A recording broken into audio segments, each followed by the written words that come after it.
ভাল দেখে এদিন একমাহমানৰ পিছত দাদাই মোলৈ ফোন কৰিছে ৰাতি ৩টা বজাত কি কৰি আছে মই কৈছোঁ মই শুয়ে আছোঁ এতিয়া শুৱা সময় গুচি আহ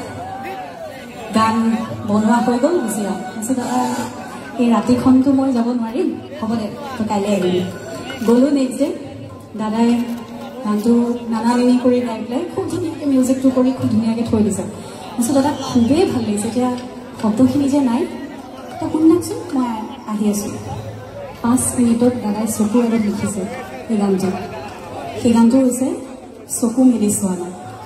সেই সুন্দৰ গীতটো তাৰপিছত দাদাই মোক বুজাই দিলে গানটোৰ অৰ্থটো কি মোক কৈছে তই পঢ়ি কি পালি গানটো কৈছে দাদা খুব দুখৰ গান কৈছে তই ভাবি ল তই ভালপোৱা ল'ৰাজন মৰি গ'ল আৰু চকুৰ আগত তোৰ ভালপোৱা মানুহজন পৰি আছে ডেড বডি তই ভাবি ভাবি গাব লাগিব দাদাই মোক কোৱাৰ পিছত মই কৈছোঁ যে মই কেতিয়াও এইটো গাব নোৱাৰোঁ ভাবিবও নোৱাৰোঁ মানে কেনেকৈ গান ওলাব সেইখিনি মই তেতিয়া দাদাই মোক এষাৰ কথা কৈছিল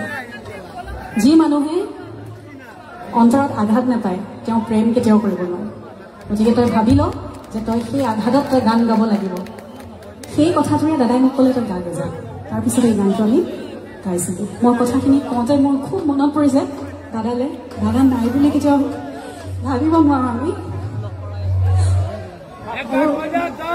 গানটো মোৰ খুব মৰমৰ গান মই অকণমান চেষ্টা কৰিম মই গাবলৈ আচলতে আজি একেবাৰে মন নাই মই কেনেকৈ অনুষ্ঠান কৰিবলৈ আহিছোঁ আমিবিলাকে অকল আমি যাম